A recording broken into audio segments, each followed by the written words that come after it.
Good morning everyone.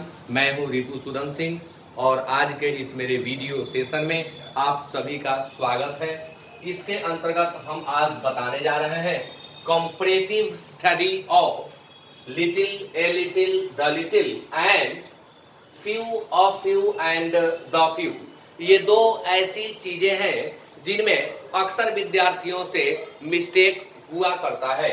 तो मैं आज बिल्कुल क्लियर कर दूंगा कि हमें क्या ध्यान रखना है जिसके द्वारा आगे से कभी यह गलती हमसे न हो कि few, a few, the few कहाँ लगाना है और लिटिल, अ लिटिल तथा द लिटिल का प्रयोग कहाँ करना है। तो सबसे पहले मैं एक ट्रिक बता रहा हूं और इस ट्रिक के माध्यम से मैं स्पष्ट कर रहा हूं कि इन दोनों में मेन डिफरेंस क्या है। तो लिटिल, ए लिटिल और द लिटिल, यहां एंड लगा दें। Little, a little and the little, ये तीनों हमेशा अनकाउंटेबल नाउन के लिए आते हैं।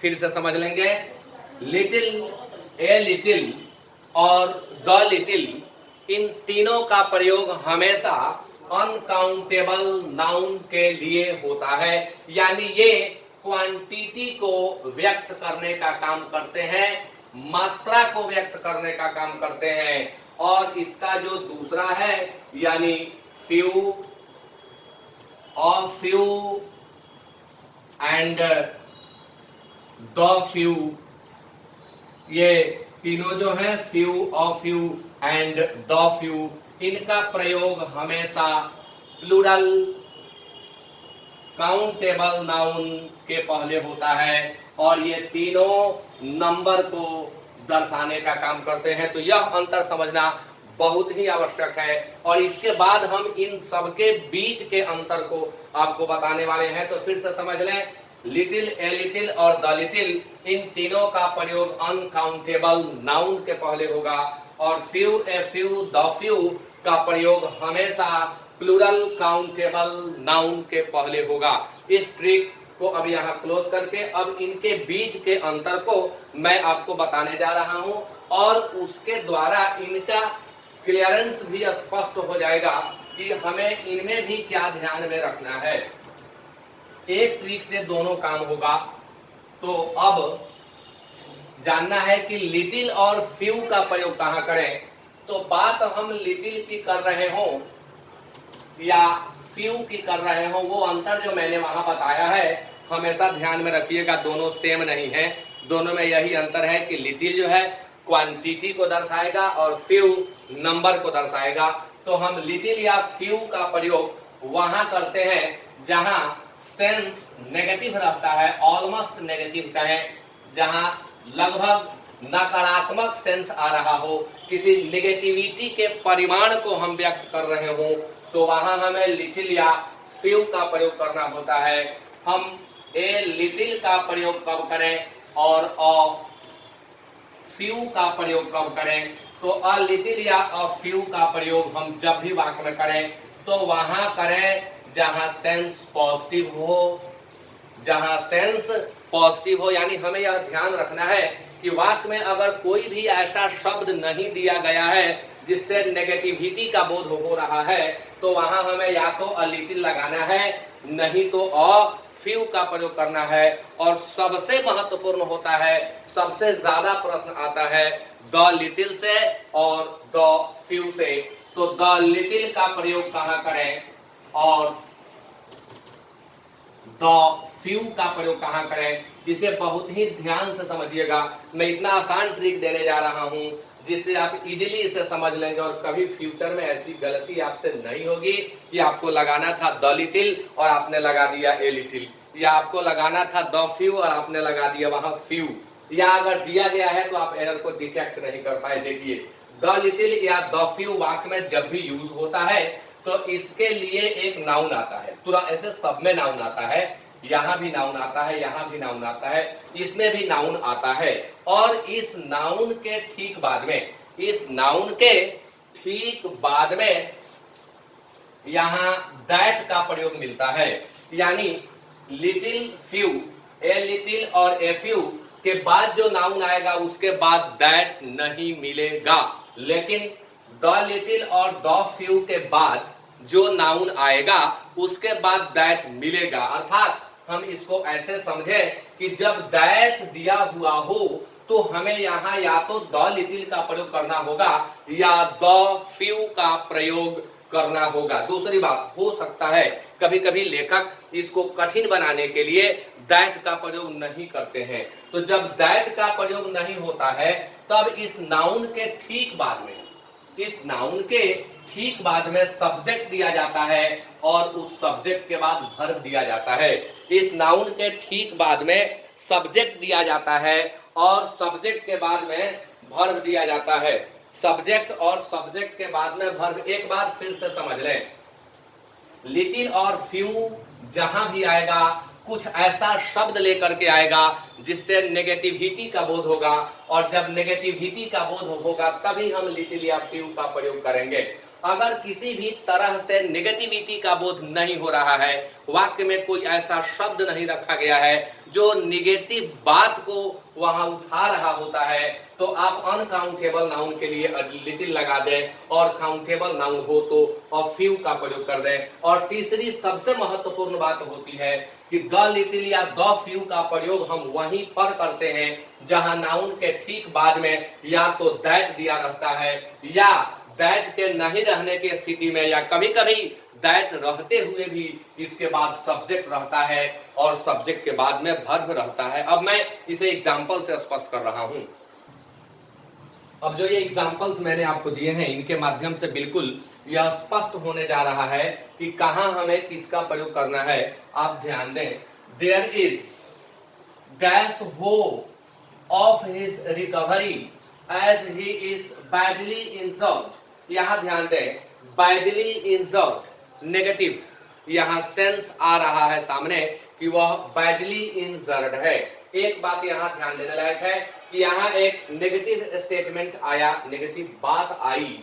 दूसरा, यहाँ जो होप शब्द है वह सिंगुलर है, तो अगर किसी भी सिंगुलर शब्द के पहले भरना हो तो लिटिल ए लिटिल या द लिटिल ही होगा, और प्लूरल शब्द के पहले भरना हो तो फ्यू और फ्यू या द फ्यू ही होगा, जो कि मैंने सबसे पहले बताया था आपको। यानी स्पष्ट है कि हमें यहाँ लिटिल भरना है या ए लिटिल भरना है या द लिटिल भरना है, क्योंकि यह है सिंगुलर और सिंगुलर के पहले little a little the little और प्लूरल के पहले फ्यू और द फ्यू भरते हैं। तो चूंकि वह बैडली इंजर्ड है इसलिए उसके रिकवरी की उम्मीद ना के बराबर है या बहुत ही कम है, इसलिए यहाँ हम लिटिल भरेंगे, द लिटिल भर देंगे कॉमन एरर हो जाएगा, और लिटिल भर देंगे तब भी कॉमन एरर हो जाएगा। Now question number 2 is he failed in the exam because he has attended dash classes, plural noun. Here the given noun is plural, और यहाँ सेंस देख रहे हैं कि वह एग्जाम में फेल कर गया, यानी नेगेटिव सेंस, नेगेटिव सेंस, और यहाँ नाउन प्लूरल, यानी यहाँ हमें फ्यू भरना होगा। Question number 3 is dash books he gave me helped me a lot, dash books he gave me helped me a lot। Noun हम यहाँ प्लूरल देख रहे हैं, यानी स्पष्ट है कि फ्यू और फ्यू या द फ्यू ही भरना है। अब उनमें भी हम डिफरेंशिएट कर लेंगे, क्योंकि इस नाउन के बाद जो यह ही आया हुआ है यह इसका सब्जेक्ट है। किताबें ही गेव मी, उन्होंने मुझे दी, यानी बुक्स की चर्चा ही आगे की जा रही है। तो द लिटिल और द फ्यू में खास बात यह होती है कि उसी नाउन की चर्चा आगे के स्टेटमेंट में की गई रहती है। कौन सी किताबें, तो जो उन्होंने मुझे दी, यानी ये खास है और खास के पहले द लगाना पड़ता है। तो इससे स्पष्ट है कि यहाँ हमें द फ्यू का प्रयोग करना होगा, नियम से भी और ट्रिक से भी, क्योंकि नाउन के बाद यहाँ सब्जेक्ट आया है, सब्जेक्ट के बाद यहाँ वर्ब आया है, तो द फ्यू ही होगा। Question number 4 is I couldn't solve dash questions that he gave me, that he gave me, उन प्रश्नों को मैं नहीं बना सका जो उन्होंने मुझे दिया था। यानी जो सब अर्थ के आधार पर बिना अर्थ निकाले ट्रिक से आप भर सकते हैं, लेकिन अगर आपको हिंदी निकाल कर भरने की आदत है तो भी आप हिंदी निकाल करके आप भर सकते हैं। तो I couldn't solve dash questions that he gave me, ध्यान दें क्वेश्चंस यहाँ प्लूरल है और दैट लगा हुआ है प्लूरल नाउन के बाद, दैट लगा है और ही गेव मी यानी प्रश्नों की चर्चा आगे की गई है, तो यहां होगा the few. Next, he wanted to drink dash milk that was in the bottle, उस मिल्क को पीना चाहता था, उस मिल्क को पीना चाहता था जो बोतल में था, यानी खास दूध की बात हो रही है। अर्थ के आधार पर यहाँ द लिटिल का प्रयोग होगा और ट्रिक से भी आप देख रहे हैं कि चूंकि मिल्क के बाद दैट लगा हुआ है और दैट आकर के इसको खास बना रहा है, तो अनकाउंटेबल नाउन और उसके बाद दैट यानी हमें द लिटिल भरना होगा। Now question number 6 is you will be A rich man one day, एक दिन आप अमीर आदमी बन जाएंगे। इफ यू स्टार्ट सेविंग, यदि आप सेविंग करना शुरू कर दें डैश मनी डेली, तो मनी पर विद्यार्थी कंफ्यूज होते हैं। मनी अनकाउंटेबल नाउन होता है, रुपीज काउंटेबल नाउन होता है। तो जब बात मनी की गई है तो यहाँ अनकाउंटेबिलिटी है, यानी लिटिल, अ लिटिल या द लिटिल में से कोई एक होगा। सेंस देखना है कि यहाँ सेंस जो है पॉजिटिव है, एक दिन तुम अमीर बन जाओगे यदि थोड़े पैसे रोज जमा करना शुरू कर दो, बचाना शुरू कर दो। तो थोड़ा के अर्थ में और कुछ के अर्थ में हम अ लिटिल या फ्यू का प्रयोग करते हैं। तो यहाँ थोड़ा है मनी के लिए, अनकाउंटेबल नाउन के लिए हमें यूज करना है, इसलिए यहाँ अ लिटिल होगा। Now question number 7 is I have given him dash books, मैंने उसे डैश बुक्स दिए हैं। यह स्टेटमेंट, यह सेंटेंस कहीं से भी नेगेटिव नहीं है, और जब इसमें कुछ नेगेटिविटी की बात नहीं की गई है तो हमें या तो ए लिटिल भरना होगा या ए फ्यू भरना होगा। अब हम नाउन देख लें, यह नाउन प्लूरल है, तो जब नाउन प्लूरल है तो हमें यहाँ ए फ्यू भरना था। अगर यहाँ हम द फ्यू भर दें सेंटेंस गलत होगा, ए लिटिल भर दें, द लिटिल भर दें या लिटिल भर दें सेंटेंस गलत होगा, और ऐसे ही कॉमन एरर दिए जाएंगे। Dash carelessness while driving on the highway, highway पर ड्राइविंग करते समय डैश केयरलेसनेस में पुट यू इन डेंजर, आपको खतरे में डाल सकता है। सबसे पहले हम नाउन पर ध्यान दें। केयरलेसनेस जो है वह अनकाउंटेबल नाउन है, लापरवाही। तो अगर अनकाउंटेबल नाउन है तो लिटिल, अ लिटिल या द लिटिल में से किसी एक को भरना है।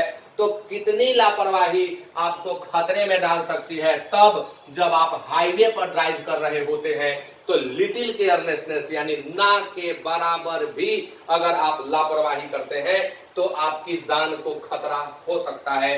तो यहां होगा लिटिल। हम चाहें तो इसके पहले इवन भी लगा देंगे कि इवन लिटिल केयरलेसनेस और स्पष्ट सेंस मिलने लगेगा। तो इस तरह से आपने little, a little, the little, few और फ्यू और द फ्यू को समझा।